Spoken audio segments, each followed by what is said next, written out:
ዕውቀታችን እንዳይወሰድብን እንዳይሰለብ ገንዘባችን ጤንነታችን እድላችን እንዳይወሰድ ባለበት እንዲቀመጥ መጸለይ ያለብን አንድ ጸሎት አለ።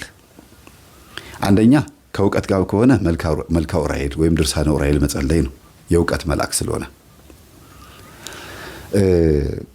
የዕውቀት መልአክ ነው ስንል ዝም ብሎ አይደለም። ልጆቻችሁ ትምህርት ቤት ፈተና በሚበዛባቸው ሰዓት በሚጨነቁ ሰዓት ዑራኤል ቤተክርስቲያን ሄደው እንዲጠመቁ ምንም እንኳን ቅዱስ ቁርባኑ የክርስቶስ ቢሆንም ዑራኤል ቤተክርስቲያን ሄደው አስቀድሰው ቆርበው ቅዳሴ ጸበል ሊጠጡ ማድረግ ከዕውቀት ጋር የተገናኘ ማንኛውም አይነት ነገር ሲያነቡ ምንም ሲሉም የዑራኤልን ጸበል እየጠጡ እቤታቸው ላይ ያርጉ የተጠመቁ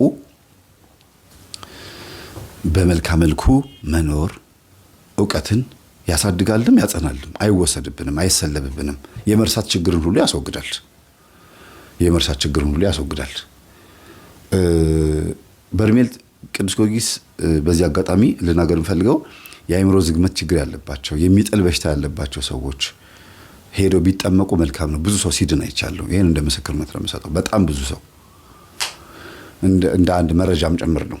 እሺ ሌላው ሀብት ንብረቶቻችሁ እየወደሙ እየተሰለበባችሁ ልክ እንደ ዕውቀት እየጠፋባችሁ ከሆነ ሀብት ንብረቶቻችሁ ልጆችም ጭምር ማለት ነው መልካ ሩፋኤል ነው የሚጸልየው።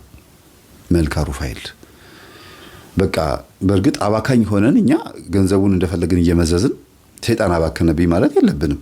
ግን ምኞቶቻችንና ፍላጎቶቻችንን ሰብስበን መቀመጥ የምንችለው መልካም መልኩን ስንጸልይ ነው። በየቀኑ ጣፋጭ የሚበላ በየቀኑ ልብስ የሚገዛ በየቀኑ በየጊዜው በየሳምንቱ አዳዲስ ልብሶችን የምትገዛ ወይም ደግሞ ሁሉ አማረሽን ገበያ አታውጣት አይነት ነገር ከሆነ ያን ስሜት የሚያመጣው መንፈስ በመልካም መልኩ ነው የምንመታው፣ በድርሳኑ ነው የምንመታው፣ የሩፋኤልን ጸበል በመጠጣት ነው። ለሁሉም መላእክቶች የራሳቸው የተሰጣቸው ነገር አለ፣ ጤንነታችሁንም ጭምር ማለት ነው። ሌላው የዛር መንፈስ ብዙ ጊዜ ግብር እያስገበረ ካስቸገረ፣ ለምሳሌ ደም እያስደማ በፔሪየድ ሊሆን ይችላል፣ ወንዶች ደም እያስቀመጣቸው ሊሆን ይችላል፣ ነስር እየነሰራቸው ሊሆን ይችላል፣ እየተደባደባችሁ ደማችሁ እየፈሰሰ ሊሆን ይችላል። እንደገና ደግሞ ቁስል እያመጣ ከክበከክ እያደረገ ህመም እያመጣ ግብሩን የሚፈልግ የቤተሰብ የዛር መንፈስ አለ። ብዙ ጊዜ በሽታ የለዋወጠ ቤት ውስጥ የሚያንከባልል ሊቀ መላእክት ቅዱስ ገብርኤልን ጥሩት፣ መልካም መልኩን ጸልዩ፣ ድርሳኑን ጸልዩ፣ ጸበሉን ተጠመቁ። ይሄ በድርሳን በመጽሐፈ ሄኖክ ላይ ስልጣን ተሰጥቶታል። ለሁሉ መላእክት ስልጣን ተሰጥቷቸዋል። በእባቡ ላይና በጊንጡ ላይ ማለት በዛሩ ላይ ሾም ያለው ተብሎ የተባለው ማን ነው? ቅዱስ። ሁሉም እኮ ዛር ያባርራሉ፣ ግን ይሄ